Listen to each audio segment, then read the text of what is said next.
Hello, new Sprint Right Option Podcast. Happy Dwight Clark Day to those who observe. We are back. There's football to talk about. And Jason, there's a game this weekend. It's game week, baby. Let's talk about it all. New Sprint Right Option Podcast starts now. Welcome, everybody. We are live. My name is Jason Aponte. I am Andrew Pasquini. We're working. That's it. We're working over here. That's it. Let's go, Niners. Let's go, Niners. Sprint Right Option Podcast. It is a beautiful Monday afternoon here in Sacramento. Balmy 101 degrees, but there's no other place I'd rather be than talking 49er football with the one, the only, my personal tribal chief, Jason Aponte. Jason, how you doing on this Monday Eve for you?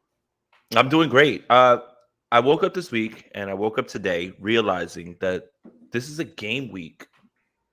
This is like a game week now. Now we can really start talking about actual football. Mm-hmm. I really cannot believe that we've made it.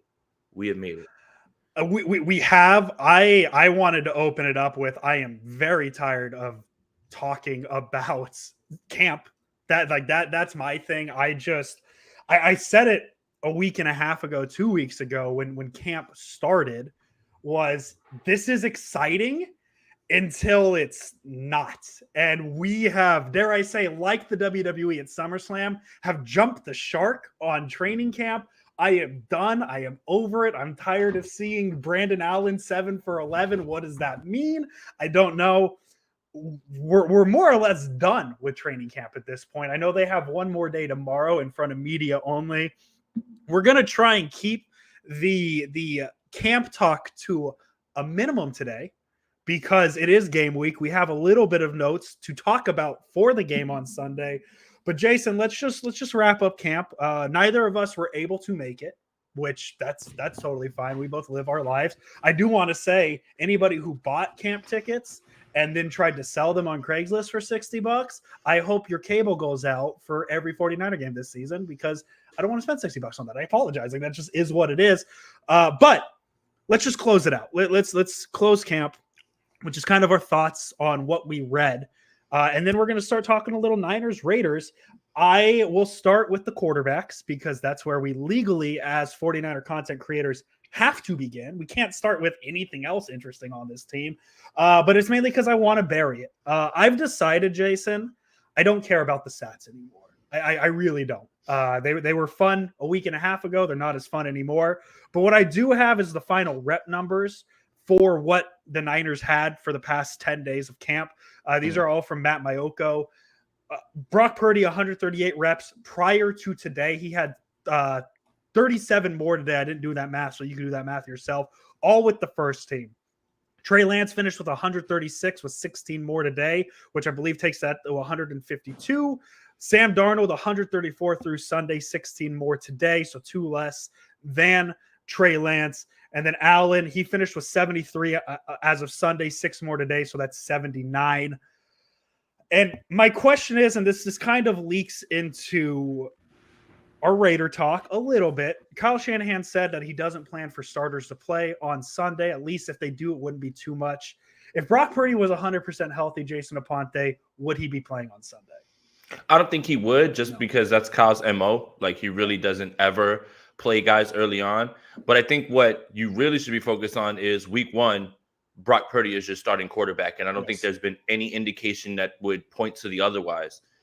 When we look at these numbers, everyone loves the completion percentage numbers. That's why I love the tweet from Hayden Winks that just came across talking about EPA per dropback on Trey Lance, and how, and even Kyle Shanahan talked about, well, you guys are really good at charting the stats. Completion percentage does not show you progression. Mm-hmm. And again, I'm going to say it again. I'm sure you guys have heard me. A quarterback's process, a quarterback's feel in the pocket is much more indicative of progress than some camp numbers, because you can literally throw the football, complete a pass, but have poor process, have poor placement, and your receiver saves you. You can literally do everything right in the pocket and throw it right into a receiver's chest and have that be dropped. It gets views, it gets clicks. I understand that's what people want to hear. But the only real way to figure out progression from any of these guys is to watch with your 2 eyes and also see it happen in games, not in padded practices. So while it's fun, it's good to describe. The only real takeaway that you should have is Brock Purdy is quarterback one. Took every single rep and had some really good moments today as well too. But also, none of those numbers are really indicative of where the quarterback is. So if you wanna from wherever you are sitting in your house, make a judgment on Trey Lance based on completion percentage numbers without watching him at all, I mean, you're free to do that. It's a poor process, in my opinion, because you're not going to understand really what's going on. But if you have certain people that you trust and people that you listen to, fine, then you're just going to go ahead and take that as gospel. But as of right now, the only thing that's important is Brock Purdy has no setbacks. Brock Purdy's going to be ready to go, and Brock Purdy is quarterback one right away. That's all that really matters. Here we go. Gavin, thank you for the donation. Can we please receive clarification on the first team reps, what first team reps actually means? Without Bosa, it's only possible to have 90-ish% of defensive starters. Is Trey put there? What percentage of O is there? That's the thing. First team reps are all with the starters. Now, at times, you'll see Brandon Ayuk with the second team. At times, you'll see guys who are in and out. And obviously, when Nick Bosa is not there, I don't want to, I guess, what's the word I'm looking for? Overanalyze Nick Bosa not being there, because you're not allowed to touch the quarterback or anything like that, and they just let the play continue on. So in training camp, when you hear would be sacked, but he turns it, they allow the play to continue. So as long as first team reps, all it really means is the people who are going to be playing on Sunday, for the most part on offense, including offensive line, which is where the real gelling has to happen. Obviously with the receivers, it will as well too, but it's basically going to be the guys that you'll see on Sunday. Yeah, and that's what that means. And that changes day to day, because I believe the Niners had, and I think maybe I misread the tweet, and I don't have the tweet in front of me. I didn't expect this question. This is a great question, Gammon. So thank you very much. It was a great question. What's up, the Gammon? I haven't seen him in a while. I believe I saw on Sunday's practice the Niners' first team offensive line was built entirely of backups. I believe I saw that. If I saw that incorrectly, somebody tell me. But yeah, it more times than not, it's the guys you're going to expect to see. And I know you make a great point with, hey, there's no Bosa, so how is it fully first team? Well, it's just whoever they decide to fill in. I believe it's been a lot of Drake Jackson and Clelin Ferrell. Clelin Ferrell, actually. Colin Farrell or Clelin Ferrell? I believe it's Clelin. But we should have this down. But I thought you said Colin Farrell. I was like, wait, no, you mean the guy from Daredevil? No, yeah, not Colin Farrell. No. I honestly count how many times I make that mistake this season, because I'm sure it'll happen. I mean, I've incorrectly named the Niners quarterback multiple times. Are we going to turn it into a drinking game? Every time you say Colin Farrell, we got to take a drink? Absolutely. Yeah, no, definitely. How many times I call Jake Moody Robbie Gold? We'll see what happens. But no. So that's a great question. But yeah, it's more often than not just whoever they decides the first team that day. But majority of the time, it's going to be the people who are going to be the starters. So it's going to be Brandon Ayuk, Deebo Samuel, et cetera, et cetera, et cetera. Yeah, and again, that's something that needs to be talked about as well, too. Trey Lance going with the second team, he's usually facing the second team defense. He's not going to face the guys who are better in coverage. Again, in training camp, what you find out more and more is you find out the secondary, because those guys are the ones who are actually fighting for real. There's going to be no hitting, no taking to the ground, nothing like that. It's always the guys in the secondary. So if you hear that guys in the secondary are playing well, you should probably go with that. And if they're not, then you should really also be worried about that. On the other stuff, it's like the offensive line right now, they're just trying to get the feeling of being hit with pads on. It's really not full speed, anything like that as well too. And from what I have gathered, per sources from people that were there, it's been one of the lighter training camps of recent memory. And I think Kyle Shanahan is just trying to make sure he gets his guys to the Greek. He's not worried about all the physical hitting. I think the tone is set. We all know this is a physical football team, but why tax them so early and try to put them in harm's way? So I think that's a little bit of what I've been hearing. And Gammon with another donation. Appreciate you, bro. Tight end vets, Warner and Dwelly versus Ladu and Willis. What do rookies have most to unseat the veterans? How is it playing out? Well, as of right now, I would say Ross Dwelly is kind of in trouble. A lot of attention is big on Ladu, and he has dropped some passes. But Braden Willis, who we kind of viewed as a Swiss Army knife a little bit, he'll play a little bit from the fullback spot and move around. He's actually made some plays. I mean, from what I've been hearing, I think Willis is ahead of him right now, but I think Dwelly's the one that has the most to lose, because Warner is set. He won't catch passes, but he's there to block. And I do think that that's going to shake out. They're both going to make the team. But I think this is the last you're going to see of Ross Dwelly, because we've kind of seen all we can see from Ross Dwelly. Like, there's not much more he can do at this point, in my opinion. Well, it's funny too, because I was gonna shout this out because there's a few things I want to make sure I shout out, because I mean it's great to have this question, because good friend of the pod, Jordan Elliott, wrote a fantastic piece. Braden Willis is the real deal. Go read that. Go make sure you read that. But then I also wanted to shout out KP. He gave his first, I believe it's his first 53-man roster projection, and he has Kittle, Dwelly, Latu making the roster. So we'll see. He mentioned specifically Warner's the better blocker, but he's giving the team next to nothing in the passing game. Listen, I don't really want to give too much insight on what I think is the 53-man roster, because I wasn't there. Everything's based off of reading, so I don't want to give you my opinions on this, because I don't have much of an opinion on it because I didn't see it myself.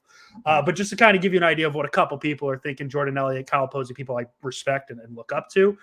So go read those articles, by the way. NinerNation.com. Don't know if you heard, Jason Aponte and I, we write for that. How long are we going to continue that bit? Like, don't know if you've heard, but like forever. Is that just forever a bit? Okay, perfect. Well, we're just going to run with it. The thing is what is it about that Joe DiMaggio said about playing baseball? Every day that I go out there, a kid might see me for the first time. Well, every time that we stream, somebody might be seeing us for the first time. So we have to let them know where we do all of our content, Andrew. That's absolutely fair. So that's a great Gammon on fire today with the questions. Yeah. We love Shout that. out to the Mod Squad in the building. I haven't seen you guys in a while, man. It's good. That's how you know it's football season. Everybody's popping up. There's donations in the air. We're talking actual football. We could preview a game We could stop right now and start previewing a game if we'd like to. Which we're actually going to do in a little bit here. And I mean, I think the official sign is back. That football's back is, I believe, we're back to 2 podcasts a week, Monday, Friday schedule. So there we go. We got a little bit of we're treating today as a review of training camp a little bit. And then Friday, you're going to get our full Raider preview. We're going to have a little bit of a Raider preview later today because Kyle Shanahan had some quotes on it. So we'll get to that. I have some more notes on camp. Matt Barrow said TDP has taken the second biggest leap of second-year players behind Drake Jackson. I'll talk about Drake Jackson in a little bit. And Elijah Mitchell's out for a week. I know this is older news. He had a groin issue. They said a week, but we'll see where that lands out. I'm really excited for this running back competition because I think the Niners are very solid at the spot. It feels like Tyrion Davis Price is having his Jordan Mason camp. I know a lot of people were hyped on Jordan Mason last offseason. It feels like TDP's having that offseason. This running back room is going to be very interesting because we know, and yes, we're going to talk about that in a minute here. We're going to talk about it in a minute. Axel. Because I pivoted to the running backs. Axel, don't get me excited. But yeah, so that's where the running back room is. It's obviously Christian McCaffrey. It's obviously Kyle Juszczyk. But then the pecking order of, and I mean, I guess Juszczyk is on the roster. He's not going to be used in carries.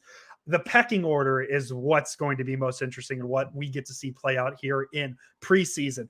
I think all 3 running backs have a very strong case right now from what I've read about Tyrion Davis Price, what I've read about Jordan Mason, and then obviously we know Elijah Mitchell's Elijah Mitchell. This running back room is probably the position group I'm most excited for. Now, what Axel is mentioning is the Niners worked out 4 quarterbacks today. Running back Duke Johnson. Running back. What did I say? Quarterbacks. Whatever, man. Who cares? The quarterback, running back, they're all the same. No, I'm joking. Running backs. They worked out 4 running backs. Man, that'd be so much better for content if they worked out 4 and Coach K. And right now, Andrew Pasquini is furious at this idea. 4 running backs that worked out. Dog, I've been watching The Bear, and there's just been too much Coach K talk in season 2. Like, I'm angry about it. Nice. So anyways, 49ers worked out running back Duke Johnson, running back Brian Hill, running back Jeremy McNichols, and running back Jason Huntley. Personally, Duke Johnson's the only one in my book. I know Jeremy McNichols had a short stint with the Niners back in 2017. I'm assuming that this is a body until Elijah Mitchell comes back. Jason Aponte, is that your guess as well?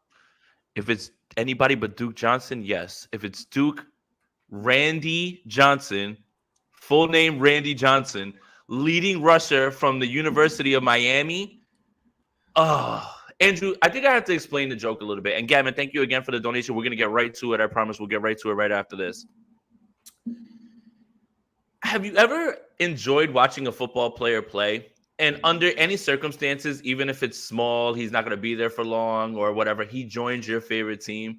Well, Duke Johnson's one of those guys. I mean, for the 49ers, all they really have to do to make me the happiest boy on earth is to sign Julio Jones and just have him on the team as well too. And I would be through the roof, man. Unfortunately, as much as I would love for this dream to continue, Duke Johnson is absolutely somebody who, if he was brought in, would be somebody who's just trying to get through the game with the Raiders. You know, Christian McCaffrey's not going to play. Elijah Mitchell's not going to play. You need a certain amount of running backs. I'm sure you'll see a lot of Laybourne and you're going to see TDP. But kind of going back to Andrew's point about TDP and the leap, it's funny. I keep hanging on to this quote, and it lives free in my mind, about Anthony Lynn talking about how running backs have to play with the same skill set as Christian McCaffrey so that they can stay flexible on offense. Because if you see TDP on the field, you see Jordan Mason on the field, it's much more of a tell of a run than it is throwing the ball to them out of the backfield. Now, by all accounts, Jordan Mason has picked it up. I heard he ran a nice little curl route, ball was thrown on him, boom, makes a catch. Added that to his arsenal.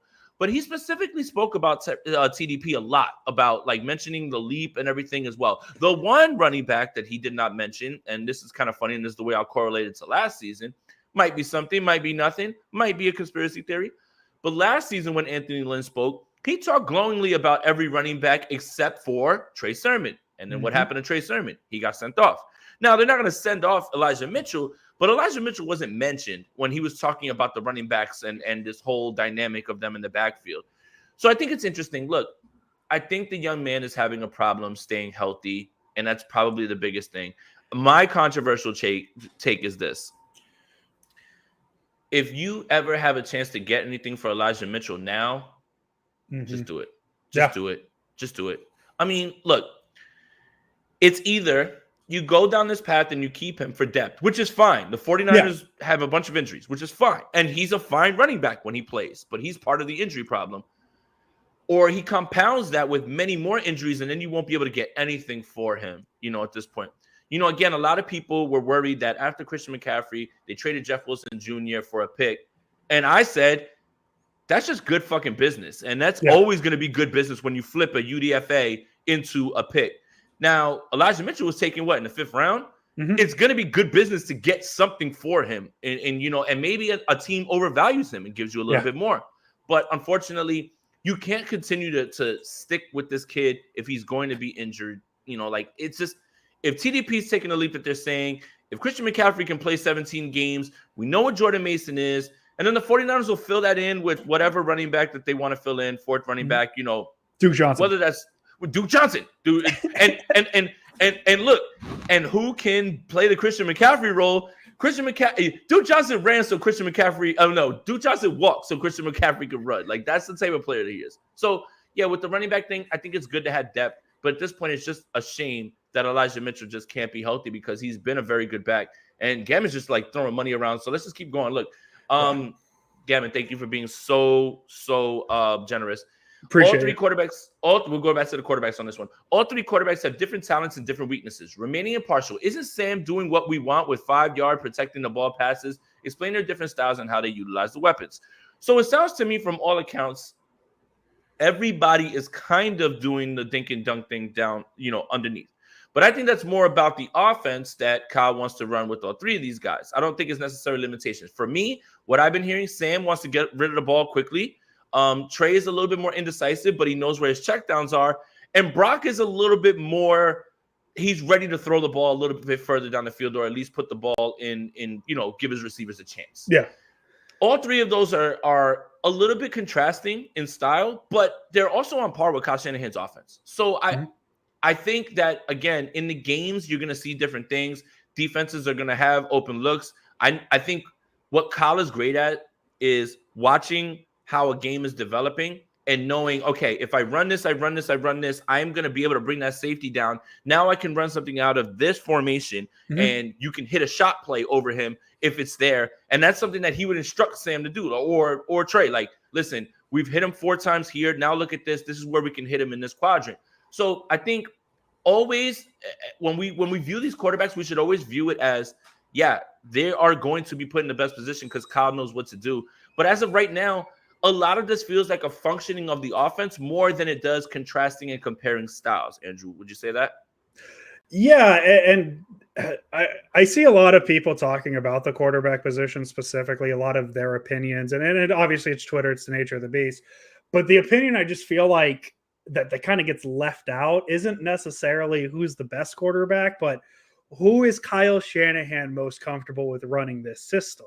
And that's ultimately the most important piece of information to have here, because we've talked about it before. Kyle Shanahan is all about comfort and who he's comfortable with. That's why the Kyle Shanahan doghouse exists, right? It's I guess the best example is Matt Breida. Matt Breida went from the Niners' #1 running back to having a few games with some fumble issues to just not being in the rotation anymore. And sometimes you can fumble the ball a ton of times and you're fine. Sometimes you fumble one time and that's your ass. And like, you're I done. don't know. Yeah. And so I think that's why Brock Purdy is the apparent #1 quarterback at this point. Not even the apparent. I think he is the #1 quarterback. Oh, no, he is. He is. Kyle Shanahan feels the most comfortable with him running the offense. Yep. And I think that's why he liked Jimmy Garoppolo so much, because Jimmy Garoppolo ran the offense. I know a lot of people have their opinions on how well he ran it, but he ran the offense. So that's why the Sam Darnold thing is interesting, because I believe I saw today Sam Darnold hasn't thrown an interception in camp.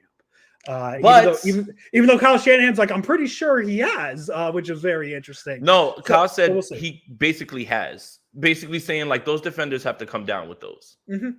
Yeah, so I'm very curious to see, because now I'm done talking about in terms of the quarterback position, the starting quarterback spot, because it is Brock Purdy's spot.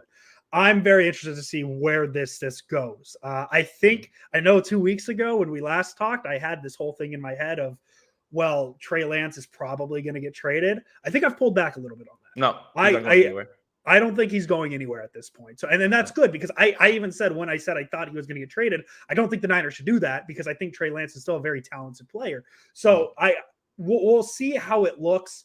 I am just so excited for these games to start, because I can start seeing what it looks like. And like, let's be honest, we're going to find out what a sack looks like now, because there's so many of this. Oh, he threw a touchdown, but he would have been sacked, because it's touch sacks in camp and practice.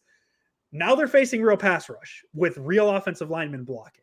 So I'm very interested to see. And they're facing pass rush with guys like fighting for their lives in their NFL roster. Mm-hmm. That's why, like, when people are like, "Oh, preseason is boring," I'm like, I beg to differ. Like, I literally I was locked in on the Hall of Fame game. Did I place a wager? Sure. Do I have to talk to somebody? Maybe. But I also wanted to watch guys who are literally fighting to get on the 53-man roster, man. And I think that's the part that you should be watching. And I think that's the part that's most important. But Gammon again with another donation. Gammon, thank you so much, man. Thank you. So who are the 5-6 receivers? I think we can lock in. I mean, is this a hot take? Is Deebo Samuel and Brandon Ayuk are your first two?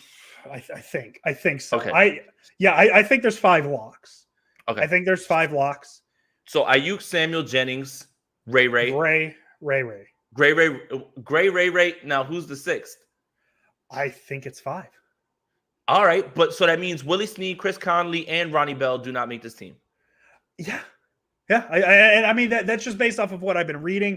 If you look at I pulled Grant Cohn. He tweeted yesterday. So as of Sunday once again, catches through Sunday through the 9 practices: Ayuk 31, Deebo 18, McLeod 12, Gray 9, Jennings 7, Snead 7.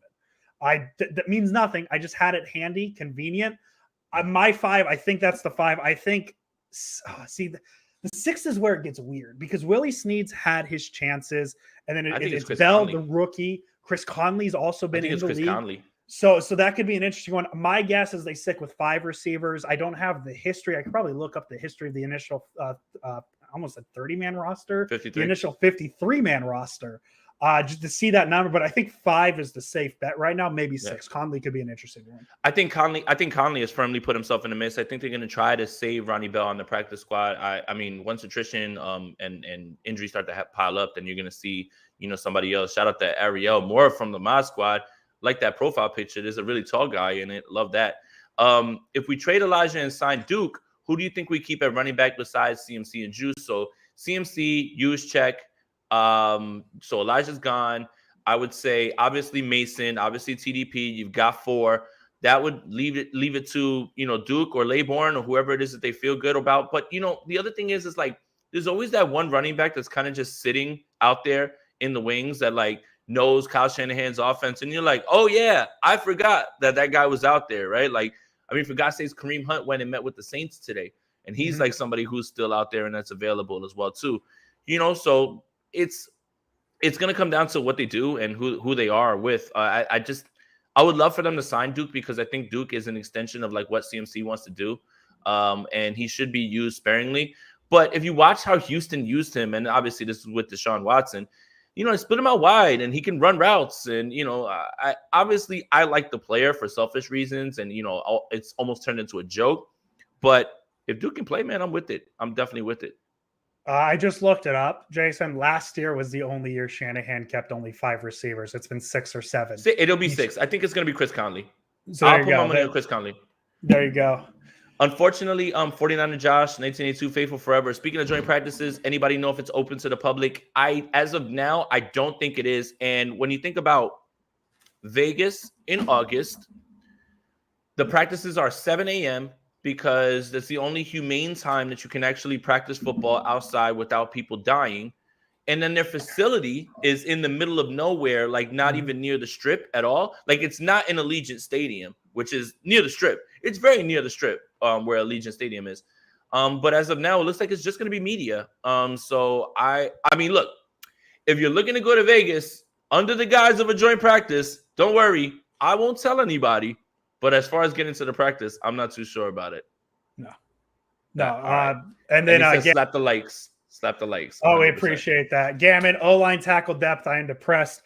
I mean, listen, the camp stuff. I feel like I read the word the quarterback would have been sacked a lot, but and let me give the positive spin on it. I don't care about offensive line versus D line in camp. It's very limited, even if they do have the pads on. We're going to get answers on Sunday. We're going to get some answers on Sunday. That's where I'll leave that. I'll say this: nobody really feels good about their O-line depth. No, right? And that goes for a lot of positions where depth becomes down to bodies, guys who are familiar. That you're not going to really feel good about your starters ever really going out. I wouldn't say to be depressed.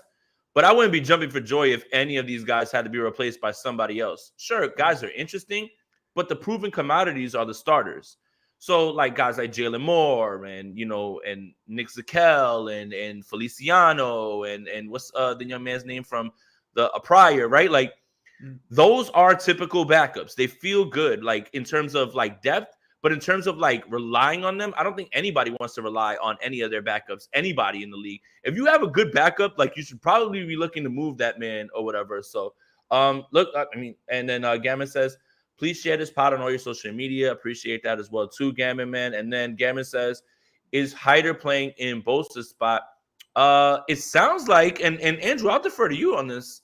Sounds like the guy who was in phone booth, Colin Farrell. Yes. Cleveland Farrell and Drake Jackson have been the guy. And it sounds like both of them are absolutely taking advantage of this opportunity as I guess, as Kyle Shanahan said, not an injury related, obviously Bosa out of camp, but he did say about injuries. It's not you lose your spot because of injury. You give opportunity to somebody. And that's what Bosa's doing right now with this holdout, which I'm still 0% concerned about, not too worried about it. And it sounds like Farrell and Drake Jackson are absolutely making everything out of this opportunity. So I'm excited to see what it looks like. I'm also very excited to see Nick Bosa back in a Niners uniform. So we'll see how it all looks. I'm very happy to hear Kyle Shanahan say that man does not need training camp at all, and he's looked pretty good. That's kind of what I've been saying as well, too. Get him to week 1. I don't care. Speaking of Drake Jackson, last few notes I have on camp before we kind of dive into the Raider conversation, Jason. I'm still here. Drake Jackson, stronger and heavier than a year ago, but new weight hasn't hindered how he moves. So that's good to hear. That was from Matt Barrows. And then the last little note I have, it sounds like we talked about this position a little bit last week, Jason, the nickel cornerback position. It sounds like that's Isaiah Oliver's job. Steve Wilkes had a quote, we wanted to make sure that we got the best nickel in free agency, and that's what we went out and did. Sounds like Isaiah Oliver is your slot cornerback, which is a very important defense or a very important position in a Kyle Shanahan defense.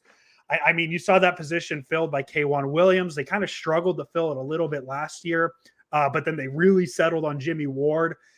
It's a pretty important position in the Niners defense. It's something that's I don't think, I mean, it's probably talked about plenty is the importance of that slot cornerback position in the Niners defense. It's something that obviously you need to be both good in pass coverage and run defense. So if the Niners feel like they feel comfortable enough with Isaiah Oliver to be there, that's exciting because if they have that settled, one less position to worry about. Yeah, and I mean, when you look at how quickly they went out there and got Isaiah Oliver, on top of what Steve Wilkes said, I think it was your clue that he was going to be the guy, very good in run defense, has to like work on his broken tackles a little bit. Like he, when I deep dove into him a little bit, there was a little bit of concern with his tackle percentage. But yeah, look, we're just living in an era where guys are not going to be in base. You can't be in base anymore. There is no more base. Like that's maybe for one down on the entire series. Everything else is exotic looks, spread out. You're going to need guys who can cover, who can play like a linebacker, get in there, get their head dirty. That's what K1 did. That's why when you pivot from K1 and you bring in a guy like Jimmy Ward and you bring him down, well, now you got a hitter down there and a guy who can cover. It's always been Isaiah Oliver. But I did think it was kind of interesting to see how Samuel Womack would bounce back because he started last year as a starter before Diamador Lenore pushed his way onto the field. And you have to kind of feel like that's a bit of a motivator. Not that he has anything against Diamador Lenore. It is what it is. The decision is up to whoever it is. But I was interested to figure out like what's up with Womack and, the touchdown pass that everybody saw that Willie Snead made at the end of practice. That was on Womack. Feel like he was in perfect position. Not really much you could do. Just you got to tip your cap to both of them. And like, again, what is it like? Tip your cap to the pitcher. Like he froze you with it. There's nothing you can do. Like you just got to give it up. And that I think, again, when we're talking now, I literally want to take what I said earlier about offensive line and kind of turn it into a positive in terms of depth. So the 49ers have a ton of depth now, like it looks like. Samuel Womack's fine to play in the nickel as long as he's not playing outside. He's always going to contribute on special teams. I think the 49ers are in a good spot depth-wise, especially with Jair Brown, Hartsfield. Let's see who makes the team. But they're good, I think. They're actually in a really good spot. So let's see. YouTubers are winning boxing matches. Are you next? I don't know what that's in reference to, Andrew. It's not the WWE Paul. Jake Paul. Jake Paul beat that guy. Yeah. Nate Diaz. I don't want to box. I don't want to. No. And if Jason and I ever got in a boxing ring, I would play the role of Tim Anderson. Jason would play the role of Jose Ramirez. So you'd be suspended 6 games. And I'd be knocked out.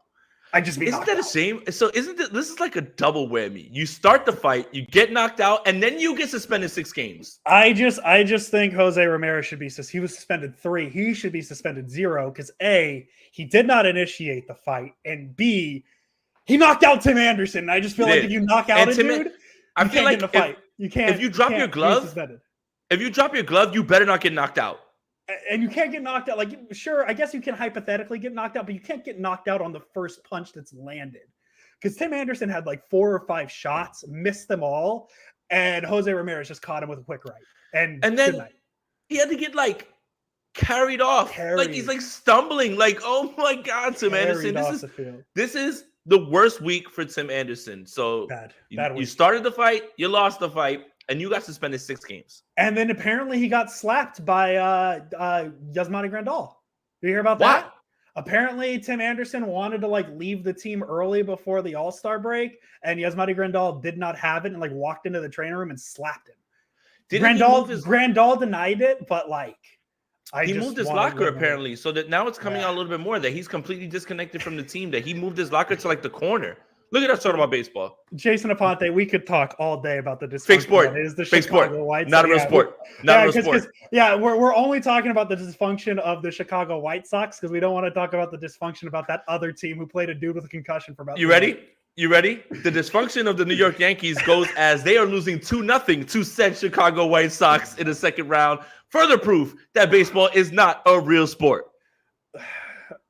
Jason, do you have any final thoughts on camp? I'm happy it's done.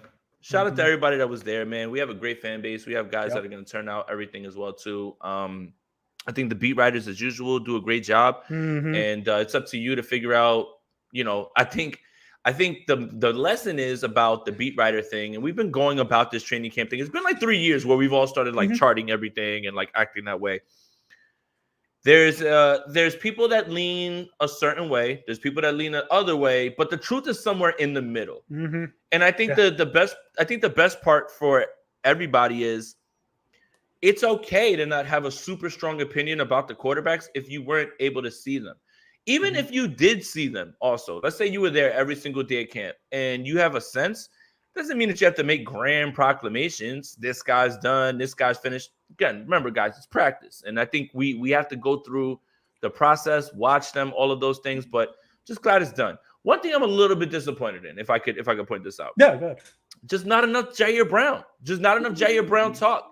And it was somebody who I expected to jump in and immediately make a splash, especially with the way that it was being described that he was going to be used in terms of roaming around, playing fast, being a ball hawk.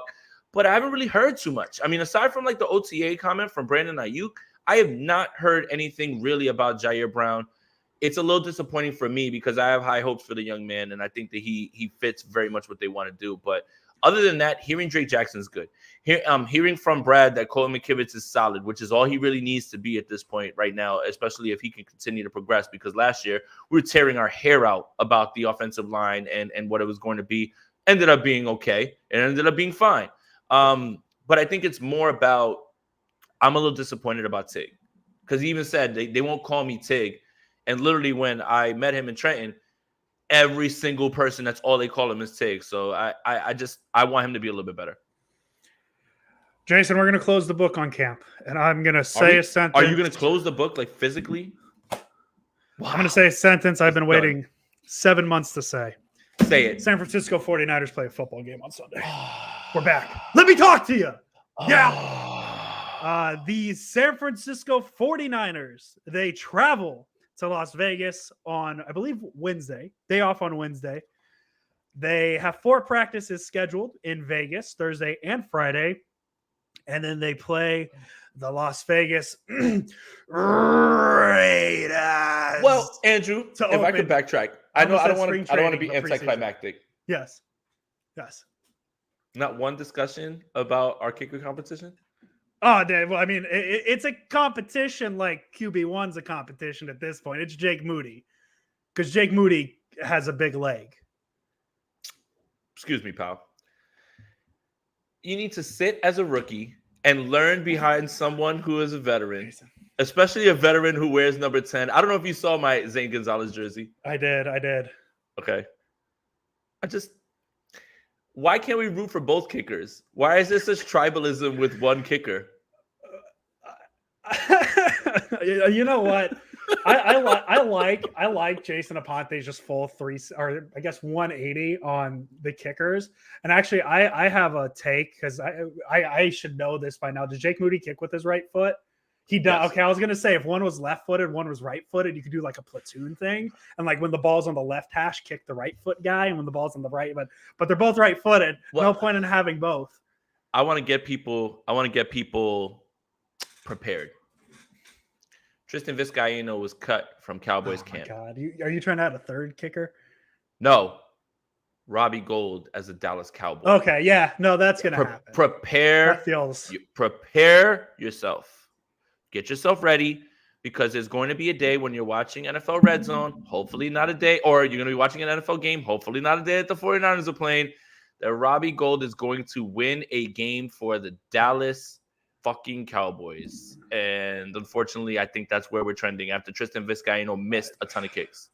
And I mean, I don't want to be talking about it, Jason. I don't want to think about it. But if Robbie Gould does go to the Dallas Cowboys. Mm-hmm. Revenge game? Could that be the game winner? That'd be interesting. If Robbie Gould kicks the game-winning kick with time expiring in Levi's on Sunday Night Football, the meltdown will be palpable, will be electric, will be total foot and mouth. Total, I was wrong. You were right. I'm stupid. You're smart. You're attractive. I'm not handsome at all. Hang on a second now. Don't go that far. Well, I mean, look, but you see people like they're, oh no. Yeah, hey, no, look, listen, we're throwing it out in the universe. But I want to prepare you. I want you to, don't want you to, I'm trying to soften the blow. I don't want you to see it. So Axel says Cowboys can't get it past the 50 at the end of the game against us. Not an issue, Jason. All I got to do is come out in that beautiful, what are they going to have? Tony Pollard hike the ball this time? Well, no, that's what I was going to make that joke. Like, what are they going to do at center? Ezekiel Elliott isn't there anymore. Shout out to Zachary for getting the Happy Gilmore reference, as long as you're willing to admit that. Well, we've officially talked about Robbie Gould. All right, no, let's talk about real football. No, go back to the Raiders thing. Let's get hype. We're back. Football game on Sunday. This is going to be a loose preview right now. We're going to get a little more narrowed in on Friday as more information comes out. They wouldn't use Robbie to kick. They'd line him up at tight end. Man, remembering how bad Dalton Schultz was at the end of that Niner Cowboy game, that might work for them, to be honest. So Deuce Vaughn, all 5'5". Deuce Vaughn, all 5. Hey! Don't be slandering my RB2 like on. I love my short kings. Yeah, nothing wrong with being 5'5". He's gonna hoop. I mean, Ronald Jones is already suspended, so free fantasy football stuff here. If you got Tony Pollard and you're worried about him not showing up, I'd probably bet on Deuce Vaughn or to be at least getting some touches with Malik Davis. So I got a question, Jason, before we really dive in on the 49ers side. Is there a quarterback that plays for the Raiders? Jimmy, feels familiar. How I've missed you. That one series is going to be electric. How I've missed you. He's probably not even going to play, I don't think. I don't know if let's see here, Joe. Let's see if McDaniel says because I could see it either way. I could see him not playing because he's been hurt and they just cleared him recently. I could also see him playing because he is their new quarterback, but at the same time, he might not play because he knows the system. Well, he's thrown 7 interceptions in 2 camp practices, which means he's all the way back. Raiders are going to the Super Bowl. Raiders are on pace to go to the Super Bowl. So that's very good for the Raiders. So I don't know if Jimmy Garoppolo's playing yet. We'll see. Well, look, someone put Jimmy's face on Thanos and say you could not live with your own failure. And where did that bring you? Back to me. Like we cannot escape this man. No. And I'll tell you this: for as much as I wanted to see someone else start for so long, I miss you, buddy. I miss you, buddy. I miss you so much. It's like the comfort that you had. You had the boring old housewife who, her food's all right, but then you meet a hot new girlfriend, but she can't cook. She's out all night. It's harder and harder to figure out where she is. Phone's on Do Not Disturb. All red flags, fellas. And you kind of think, man, you know what? The grass wasn't greener on the other side. So, Jimmy, you're throwing picks in practice. I miss the way we were. You could have been throwing those into Fred Warner's belly, and we could be rolling into this season with you. But all the best, Jimmy. I miss you, man. All the best. We absolutely miss you. And speaking of Niners quarterbacks, we mentioned it early. Purdy's not going to play on Sunday. He will participate in joint practices. Kyle Shanahan specifically said, though, he is ready now. So that's very good. Hold on. Jason, how do I catch strays? No, I don't. No, I don't. I don't be doing that. I mean, my phone's on Do Not Disturb right now. That doesn't mean I'm thoughting. Like that's not fair, Axel. He's not at Yard House right now. He can't be thoughting. I can't be that. Look, this wife talk sounds personal. It doesn't sound personal. I don't. It's about it doesn't have to be a wife. It could be a girlfriend or whatever. But it's more about you're desperate to get out of this situation because you're like, oh my God, this is annoying. But then you find out the devil is better than the devil you don't know, and you kind of just wish you can go back to that a little bit. So don't know what you got till it's gone. Absolutely. You need paradise to put up a parking lot. Dude, and then you get Gavin said eyes. you after a game when Jimmy throws one touchdown and the defense locks things down and he walks up to the this show is off the rails now. We're off the rails. And he walks up to the podium with that suit on and he's like, we got to do this and we got to do better, even though it was you that missed the throw, you threw the interception, right? I kind of miss all that stuff, man. I really do, man. It's just you don't really know what you got till it's gone. Axel, we are not going to continue this. This is not a therapy session. I do not want to talk about my thoughting. I don't want to hear about that. I didn't know that sentence needed to be said today. But I can't believe another sprint right option first. This is where we are when we're talking about it. Somehow it's deviated into me as a thought. Well, anyways, back to 49ers quarterback. Right. Brock Purdy's not playing on Sunday. He will participate in the joint practices. And Kyle Shanahan even said He values these scrimmages a little bit more than the games at this point. Yep. But Kyle Shanahan said Purdy's ready now. So like as we said, we've said it about 18, 19 times at this point. Brock Purdy is your QB1 when the 49ers travel to Pittsburgh in week 1. So now we'll see. We'll see what the QB2 situation looks like. I'm very interested to see who takes the first reps on Sunday, whether it be Trey Lance, whether it be Sam Darnold. Or should we save it for Friday? We'll save that for Friday. I mean, because actually, let's throw a guess now because it could be announced before Friday. Well, I will say this. I think it's probably going to be Trey Lance, but I think what you said about the joint practices is important because Kyle's trying to keep guys fresh, and he's still going against the defense. And the defense, all those guys want to show something.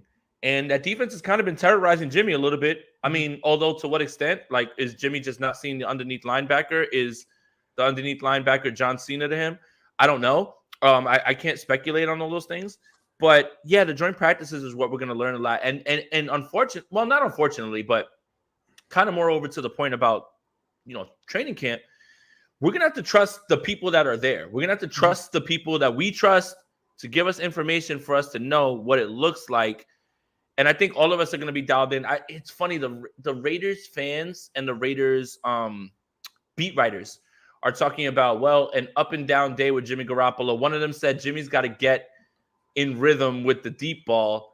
And so many people were in the comments, 49ers fans was like, I've got bad news for you, pal. It's just like, as much as 49er fans wanted to stop discussing Jimmy Garoppolo, never wanted to talk about him again, they sure are pretty in tune with the training camp reports.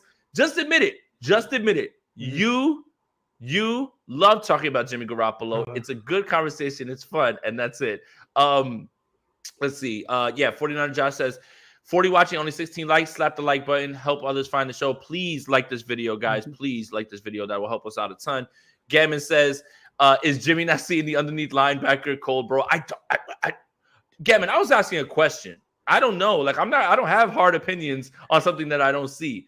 But I'm just asking, like, if he's thrown 7 interceptions in training camp, what were they, right? Because he would routinely put 1 or 2 in Fred Warner's belly, and I've been able to watch him for 2 training camps, so like I've got enough history for it. And then like Axel says, shake the rust off, and we're like, oh man, I don't know. And Axel says, yeah, I'm a toxico. Of course, I'm checking it on Jimmy G. It's like the ex. You want to make sure she's not. Yeah, it's like the ex. You want to make sure she's not doing better, right? No. So like for me, if I had an ex and she was dating someone else, I would want to see if he was taller than me. Is he a short king? Like, is he a shorter dude? Does he look better than me? Like, that's the things that I would look for, but that's also how I am. Axel, I think you and I, man, we might be the same person. Did we just become best friends? So to bring it back to the point, here's where I'll go. I'll even give you the schedule. I think Darnold starts. He gets the first. Really? Lance gets the second and third. He gets the longer leash, and then Allen in the fourth. That's my guess. That's my oversimplify. I'm not going to go into like Darnold's going to get 3 drives. And I'm not going to go drives. I'll just say that'll be my guess. I'm sure we'll find out by Friday. The other thing, the other big news, kind of not necessarily a preview. Shanahan says he hasn't talked to John Lynch about Bosa negotiations, but isn't worried about the deal getting done. He also mentioned, and I think he said it multiple times over camp, Jason, is he's not too worried about Bosa working out at camp because he's probably going to be fine. I'm still not too worried. Listen, if we get to the season and Nick Bosa is not signed, okay, like we could talk about it then. But was George Kittle was like August 30th, I believe, right? Was that his date? Mm-hmm. And that was a little late. So I wouldn't be surprised if we hear something in the next few days / weeks. On the Nick Bosa front. I'm not worried about it though. No, I'm not too worried about it. I'm not worried about it. Don't worry about it at all. Again, look, it's a matter of just how they're structuring the contract. It's probably boiling down to Bosa wants to be paid up front, doesn't want a backloaded contract, doesn't want any of those outs in it. Mm-hmm. But when you are the best at your position, you get to do whatever you want and ask for whatever you want. Because what are you going to do? Mm-hmm. You're going to let Nick Bosa walk? Like, he fell into our lap by the grace of Cliff Kingsbury and the Arizona Cardinals. You do not let that walk. especially when you have this time period where he's on his rookie contract and none of those fines matter. Yeah, no. Sorry, not August 30th. It was August 14th. George Kittle signed his extension. So I'm not too worried about it. No, he could miss the entire preseason. Get him to week 1. Get him to week 1. He's fine. He works out. And once they announce the signing, do it just so Steph can make an amazing TikTok about it. Like that's another thing that we need. Like, so yeah, I'm not worried about it at all, man. Not worried about it. Last few notes, because this is a loose preview. We'll have we back though on Friday. We back after the when we do the post game. But by the way, shout out and I need you guys to bully Andrew Pasquini to make sure that he gets on with me as well too. I should be. I'm going to be very upset if the 49ers don't win. Like, I'm going to, like, go off, like, for no reason. And everybody's going to be like, it's just a preseason game. And I'm going to be like, no, I'm trying to lock in to mid-season form in the preseason. Yeah, I practice the way I play. Well, that's my question. If the Niners win on Sunday, am I breaking out the hat? Hell yeah. Okay, what do you mean? So I just wanted to make sure. The only way champions prepare. We're taking game champions prepare to be champions early on in practice. We're not. The hat. Niners win on Sunday. The hat's coming back. We're back. Not post game Monday because the SRO. It's 4 sprint. All right. We're back. What battle are you? What position? This is kind of a preseason conversation, but we'll get our first. What position battle are you most interested in seeing play itself? I think it's between the tight end and the running backs at this point. Okay. I just want to see what I'm very interested to see how they're going to do this running back thing. Do the 49ers have the stones to make a move on Elijah, even though he's been productive when he's played, and it costs you nothing, right? Because he's a 5th-round pick. It's not like you're even paying him a lot of money. But do you realize sunk costs because of injuries, and you realize that maybe he has a reputation around the league that others don't have, that you don't share? I'm interested to figure out this role. TDP and Jordan Mason are locks. They're locks. Jordan Mason's a lock because he plays special teams and he's shown what he's shown. TDP, with all this hype, there's no way they're getting rid of him because they were never talking about Trey Sermon this way. Elijah Mitchell is in trouble. Now, I don't know what they do about that trouble, but I'm super interested to figure out what they do. For me, as much as I'd like a draft pick, and you want to get something from it, I'd probably roll the dice and keep him. Yeah. And let him roll. Just let him roll. Yeah, I think he is, and I guess now's the time to say it since we're talking about it, Jason. I texted you in May and said, hey, I've been reading things. Do you think Elijah Mitchell's on this team, 53-man roster? It's something I've been leaning in since May. I don't think it happens, though. I think if there is a surprise cut, quote-unquote cut, I'd assume it'd be a trade. It would be Elijah Mitchell. That would be my pick, but I would put that at a 5% chance of happening. I don't think it happens. I think it's more likely he gets traded, but I think the likeliest scenario is he makes this team. The running back is very interesting. The tight end, I want to throw one out there. How about the linebacker? Because the Niners feel like they have 47 linebackers that could step into that third linebacker role right now. Because obviously it's Fred Warner and it's obviously I almost called him Draymond Green, but it's Dre Greenlaw. Little different, two different players there. Is it? Is he? I'm assuming Dre Greenlaw is the second linebacker. No, what I mean is like personalities. I think you've kind of just stumbled onto something that you never like. Dre Greenlaw's punching at the ball. Dre Greenlaw's punching Jordan Poole. Like, just need Dre Greenlaw to stomp on somebody this camp just to complete the cycle, But behind Greenlaw and behind Warner, you have DFF, which DFF Hive all about. Oren Burks, McCrary Ball, D Winters, Jalen Graham. There's a lot of places. Draymond Greenlaw, we like that. We love that nickname. If he gets ejected from a game this season, I'm calling him Draymond Greenlaw. Can we see? The thing is if we start that on Twitter and we start saying Draymond Greenlaw, oh, what do you mean he's limited and can't score or whatever? I'm like, oh my god, like, can you guys? No, he's really good at defense. But he's really good at defense, and he punches things. Like, and this is where we're going. Do I need to make the Photoshop? I would say Yes, get it done, pal. Yeah. We got to keep that in our back pocket, just in case. Yes, absolutely. Shout out to John. Shout out to John. And when he gets ejected, we can just like throw it up immediately. Yeah, and we can already make have it ready like to go. We came up with it. Dre Greenlaw, more like Draymond Greenlaw. Draymond Greenlaw. Am I right? You got to put. Am I right? Or am I right? But no, yeah, this linebacker, because listen, the Niners don't. I don't have this percentages in front of me. They don't because of the way the NFL is nowadays. They don't use too many 3 linebacker setups because there's 3 wide receiver sets all the time, and you use that nickel cornerback. But I think it's very interesting because, as I said, I just listed 1, 2, 3, 4, 5 names that could slide in. I mean, I think Jalen Graham may be the furthest away, but like D Winters sounds like he's been impressive. DFS been impressing. Sounds like it sounds like it's a hyphenated name, and it's not Demetrius Flanagan Fowles. It's McCrary Ball. Marcelino McCrary Ball. So I'm very interested to see what comes out of the linebacker spot. The last little note I had, we've been talking a lot of Cleveland Farrell one more time. I got a quote today. Quote, "We're more interested in being in Vegas in February." So that's how I'm closing it out. That's the last of our unofficial preview, at least. To get Andrew more mad, Coach K is now getting Cleveland Farrell a stimulus package. Cleveland Farrell is going to have a very solid season. They're going to see what he's done. He is going to be up for a contract next year, and another team is going to overpay to bring him in. And that's all because of Coach K.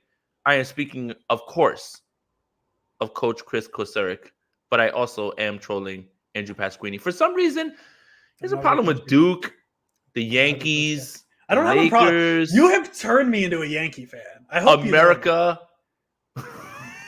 I didn't wake up at 2 a.m. to watch them lose. I don't know, man. So that's the last I had. Obviously, we're going to be a little more in depth on the Raider game on Friday. More information is going to come out.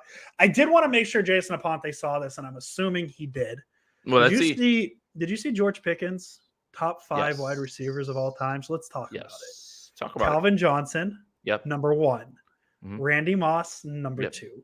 Jerry Rice, number 3. Julio Jones.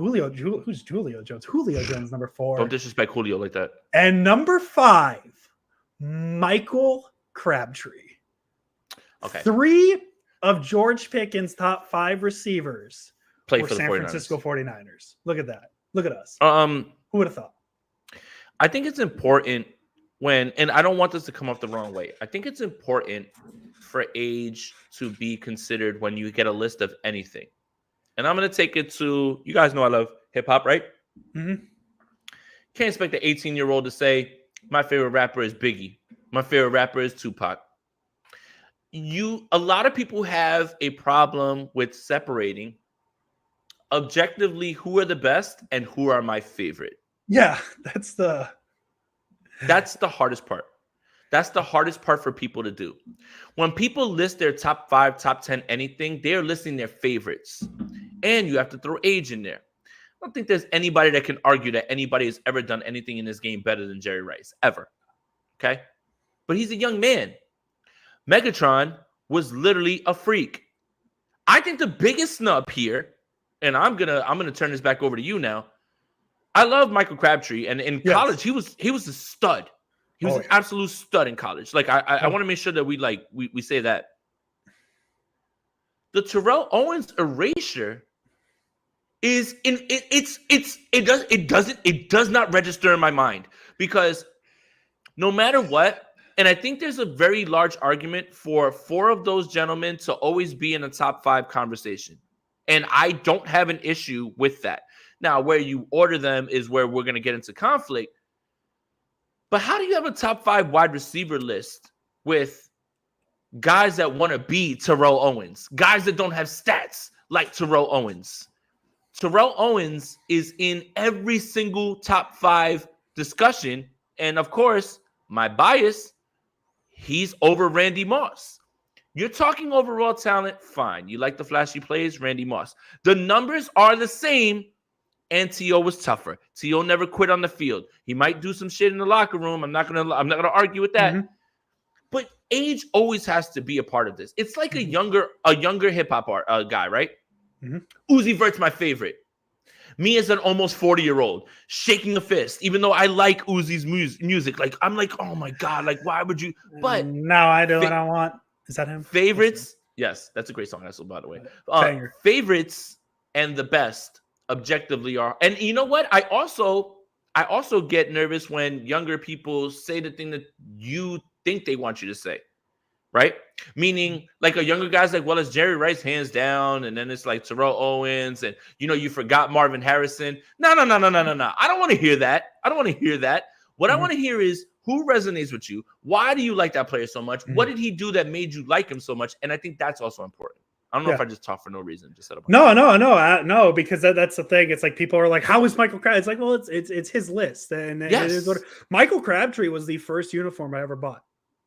I have the 15 Michael Crabtree somewhere in my house in Santa Rosa. So yeah, I don't blame him for because he grew up with him. And if you want to talk about one of the greatest college receivers of all time, Michael Crabtree at Texas Tech. His quarterback, I believe, was Graham Harrell. Am I remembering that correct? Possibly. I believe so. That's Texas Tech. Michael Crabtree is. JTH, he's working on it. He's working on our Draymond Greenlaw. He's Photoshop. Imagine being John watching our show.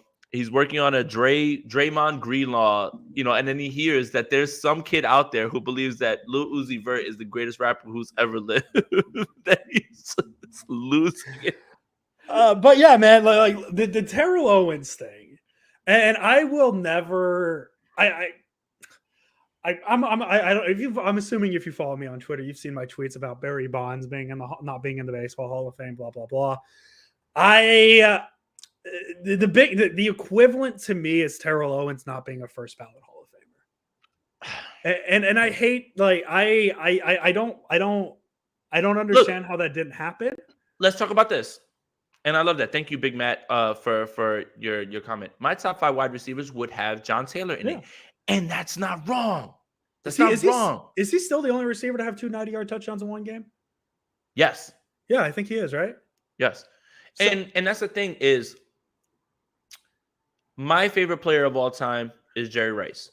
My favorite player behind him was Terrell Owens. My favorite receiver behind all 3 of those guys was Julio Jones. You see where I'm getting at? I've got to include Julio in all of these discussions, no matter what. Oh, couldn't get in the end zone. Oh, I was injured all the time.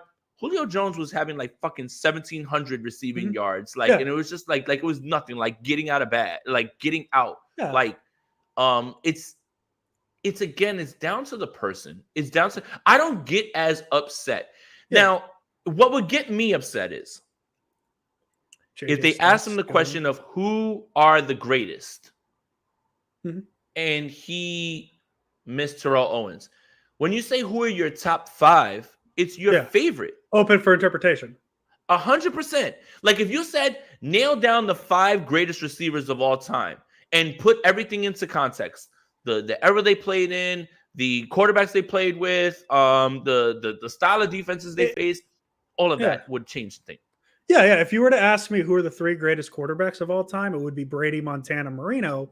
But if you ask me who my list of 3 quarterbacks of all time, it would be Jameis Winston, Christian Ponder, EJ Manuel. Boom, bada bing, bada boom. Boom. And Florida State, man. Like, that's it. Jerry Rice, man, you're going to win the ACC over Cal and Stanford. There we go. Jerry Rice, number 2 all-time football player, not receiver. I've got to figure out who this one is. So you kind of left it. You kind of open it up. So tell me who the one is. If the one's not Brady, I'm disagreeing. If it's Brady, then I'll accept that. Yeah, I can accept Brady. Okay. I am of the mind that Jim Brown is the greatest running back to ever play. He dominated. He won MVPs. He walked away. Wanted to do social justice. Yeah, wanted to do social justice. I'm of the mind of that. I think what separates Jerry and Jim is the longevity. And I think that's where, like, you just, like, you have to give it to Jerry. Think about this. What Jim Brown has done in his 8 years of playing football, God bless the dead, unfortunately he's not with us anymore. Think about this. No one, let me look deep in the camera. No one will ever do what Jerry Rice has ever done, ever. No. His career from age 36 on is a Hall of Fame career within its own.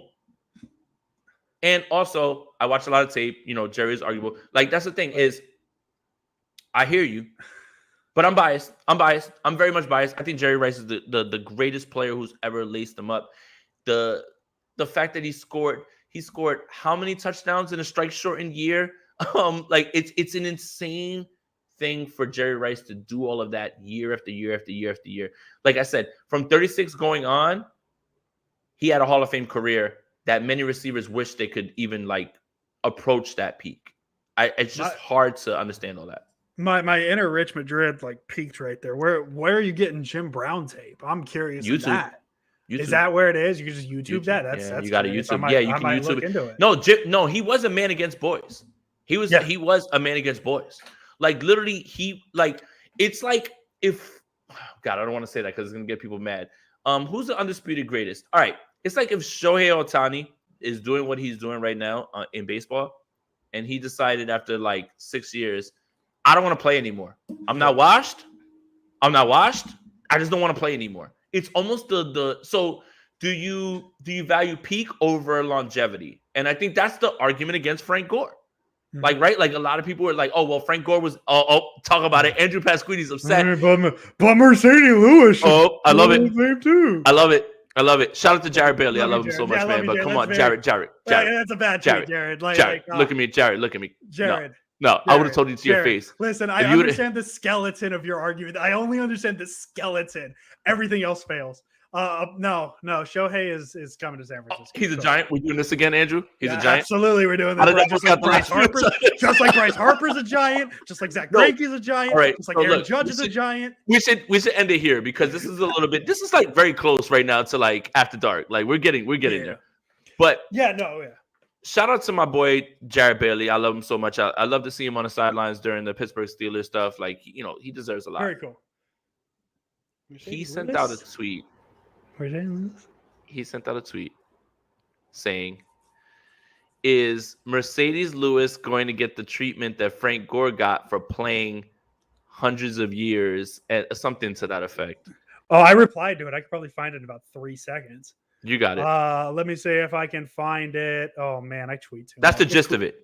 I tweet too much for a man who doesn't like to use Twitter anymore. Jesus Christ. Maybe I can't find it really quick. That's the gist of it. Wait. We're almost there. God, I need to stop tweeting so much. Okay, here it is. So are people going to start saying Mercedes Lewis is a Hall of Famer simply because he played forever like they do with Frank Gore? Nah. And then it ended up with me calling Jared a volume shooter. So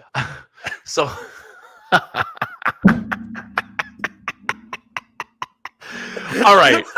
So look, first of all, love Jared. By the way, Jared, if you're watching, love you, buddy. Call my phone. Let's talk. Miss you. Yeah, we love you, Jared. Can't wait to see you in Pittsburgh. Also, by the way, Jared Bailey, if you want to yell at him in person, is most likely going to be in Pittsburgh, and I'm inviting him to some 49ers parties. The crux of his argument I can hear, and that's kind of what Andrew is saying about the skeleton of it, right? Mercedes Lewis doesn't have the fourth most receiving yards from a tight end. Mercedes Lewis doesn't play a much more physically demanding position. Mercedes Lewis didn't go from a guy who literally was coming off of 2 career-ending injuries and just go on and just be a guy who doesn't miss games. And I understand kind of where he was going, but to drag Frank Gore into it with Mercedes Lewis, it feels like there's a bit of a 49ers Twitter fetish because he knows that we're going to go ahead and like engage he with knows. him. He knew. Yeah. He knows. He knows. This is like the nicest thing I could say about Mercedes Lewis and to take at the Hall of Fame. I think based off alone that Mercedes Lewis for the past 7 years has been he's still in the NFL guy. 100%. I think Hall of Famer based off that. Yeah. Like I'll give him that because he's coming up on what, 20 years now? And look, and the thing is that's impressive in its own right. Right? The fact that he's making rosters. The shelf life for a lot of players is how many years, right? Like, can we talk about the games played too, real quick? Go. He started in 2006. This is games played his entire career. 15, 16, 16, 15, 16, 15, 16, 11, 8, 16, 10, 16, 16, 16, 15, 17, 17. So he's durable. That's impressive in its own right? Everybody wants production. Everybody wants stats. It's impressive what Mercedes Lewis has been able to do at tight end in this. I mean, for fuck's sake, Jimmy Graham is back. Jimmy Graham is playing football. Can we talk about Mercedes Lewis still being in the NFL? His only accolade is one Pro Bowl, and that was in 2010. And he's still in the league. Like, that's just the model of consistency. My thing is this. No matter how you feel about Frank Gore not being a top 5 running back during his time, whatever it is, I think I can accept that argument. You got Jamal Charles, you got Adrian Peterson, you got guys that are like fucking Sean Alexander, guys that are like absolutely lighting up the league. Priest Holmes, right? Like, you have all these guys. But my goodness, man, it's not compiling if you continue to play. Right, obviously, we don't remember Frank Gore, the Colt, the Jet. I remember him as an Eagle the most, actually. Yeah, that's when you remember him, right? Yeah, I remember as an Eagle. It's when you were a guy who played every single game. The team knew what was happening on the other side because you didn't have other weapons to throw the football to. Like, literally, they're going to come out here and run Frank Gore 40 times at us, and we know what's going. Like, it's insane to me to hear people dismiss what he's done as if he was just somehow hanging around. It's not that.